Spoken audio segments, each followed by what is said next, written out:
Russia will not prevail in this war. Ukraine will prevail in this war, and we'll stand with them every single step of the way.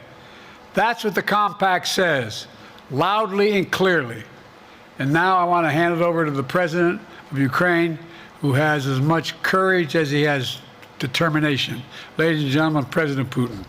President Putin. He's going to beat President Putin. President Zelensky. I'm so focused on beating Putin, we got to worry about it.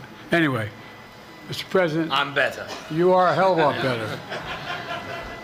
What concerns do you have about Vice President Harris's ability to beat Donald Trump if she were at the top of the ticket? Look, I wouldn't have picked Vice President Trump to be vice president, but I think she was not qualified to be president.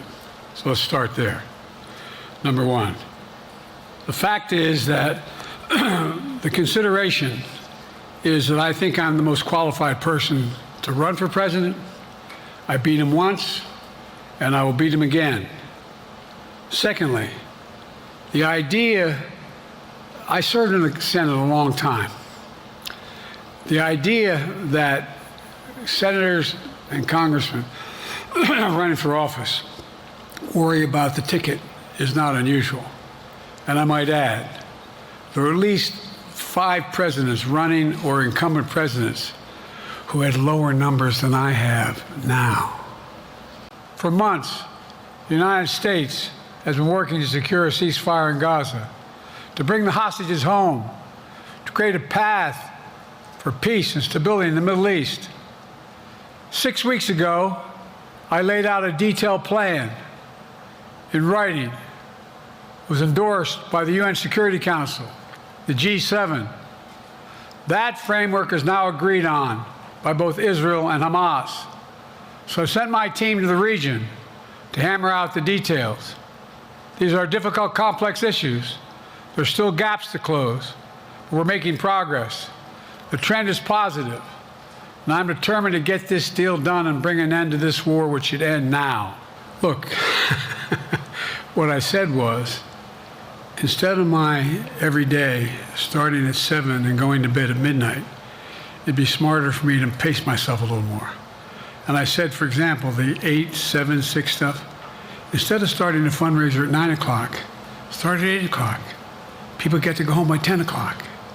That's what I'm talking about. I'm not talking about, and if you looked at my schedule since I made that stupid mistake in the campaign, in the debate, I mean, my schedule has been full bore.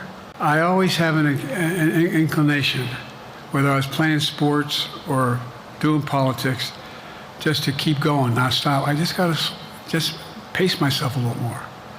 Pace myself. And the next debate, I'm not going to be traveling into 15 time zones a week before. Anyway, that's what it was about.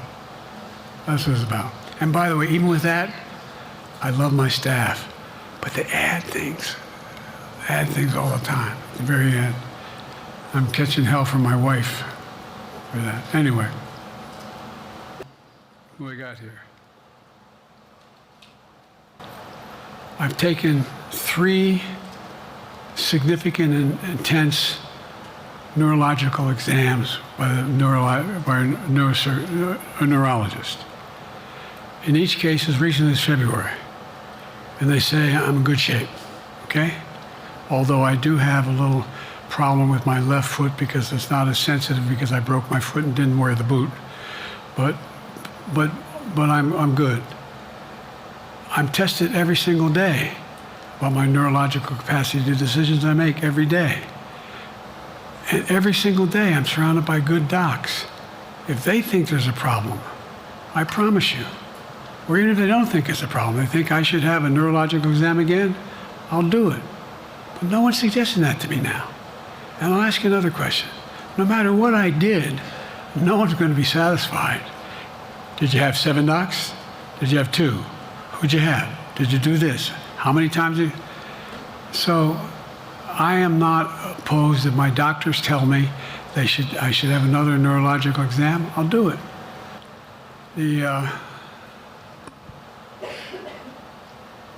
Like I said, I'm dealing with she right now. and direct contact with him. I have no good reason to talk to Putin right now. There's not much that he is prepared to do in terms of accommodating any change in his behavior.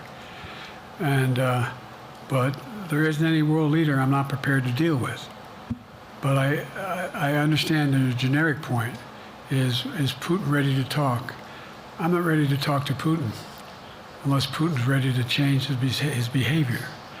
Last time I talked to Putin was trying to get him to work on an arms control agreement related to nuclear weapons in space. That didn't go very far. I'm not in this for my legacy. I'm in this to complete the job I started. As you recall, understandably, many of you and many economists thought my initial initiatives that I put forward, can't do that, it's going to cause inflation, things are going to skyrocket, the debt's going to go up. What are you hearing now from mainstream economists? 16 economic Nobel laureates said I've done a hell of a job. That under my plans so far and what's going to happen in the future if I'm reelected, that things are going to get much better. You earlier explained confidence in your vice president. Yes. If your team came back and showed you data that she would fare better against former President Donald Trump, would you reconsider your decision to stay in the race? No, unless they came back and said, there's no way you can win. Me. No one's saying that. No poll says that.